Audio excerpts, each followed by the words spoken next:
নমস্কার, আদাব। আশা করি সবাই ভালো আছেন। আমিও ভালো আছি। 8th মার্চ আমার হাজব্যান্ডের বার্থডে ছিল। সেই ভিডিওটা এখনও আসলে এডিট করা হয়নি, খুব ব্যস্ত ছিলাম, এজন্য এতদিন পর দিতে হচ্ছে। ভাবলাম যে বার্থডেটা একটু সেলিব্রেট করি, যেহেতু ও বার্থডে সেলিব্রেট করা খুব বেশি পছন্দ করে না, কিন্তু আমার খুব ভালো লাগে।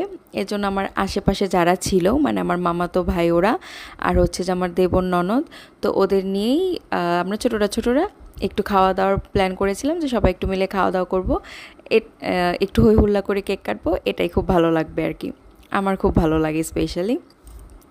এজন্য আমি বানিয়েছিলাম কাঁচা কলার কোফতা, আর রান্না করেছিলাম খাসির মাংস, আর ডিমের চপ ছিল, সেটার ক্লিপসটা নেওয়া হয়নি। আর সাদা ভাত ছিল, একদম প্লেন ভাত, আর ছিল মসুর ডাল, কাতলা মাছের তরকারি। এই তো এগুলো ছিল। তো সবাই মিলে একটু খাওয়া দাওয়া করলাম। যেখানে আমি এখন কোপ্তাটা রান্না করছি, কাঁচা কলার কোপ্তাটা আমি ফার্স্ট টাইম বানালাম। জানি না কেমন হয়েছে, ভাই ওরা খেয়েছিল, ওরা বলতে পারবে।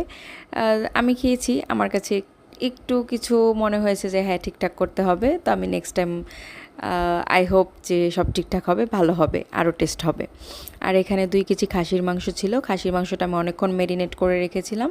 তারপরে যেহেতু খাসির মাংস রান্না করতে সময় লাগে, তো এটা আমি ফার্স্টে বসিয়ে দিয়েছিলাম অনেকক্ষণ কষানোর পর।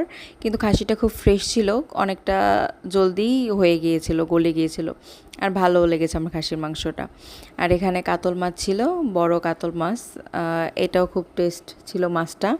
মাছটাও ফ্রেশ ছিল, যেহেতু ওই দিনই আনা হয়েছিল, ফ্রিজের মাছ ছিল না, তো এটাও খুব ভালো লেগেছে।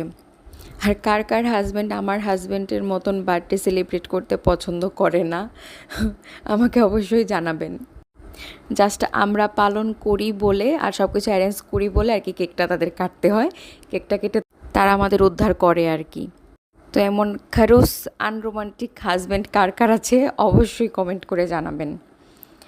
তো এখানেই যে আমার ভাইরা, ওরা সবাই খেতে বসেছে, ওরা কেউ ক্যামেরা আসতে চাচ্ছিল না, লজ্জা পাচ্ছিল, কিন্তু আমার খুব ভালো লাগে যে সবাই একটু ক্যামেরায় আয়, ভালো লাগে দেখতে। এগুলোই তো আসলে মেমোরিজ। যখন মন খারাপ থাকে এগুলো দেখলে মনটা ভালো হয়ে যায়।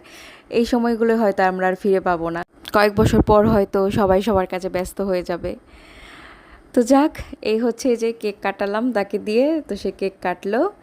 আর thanks for watching, stay tune until my next video. নমস্কার, সবাই ভালো থাকবেন, আর আমাদের জন্য অবশ্যই আশীর্বাদ করবেন।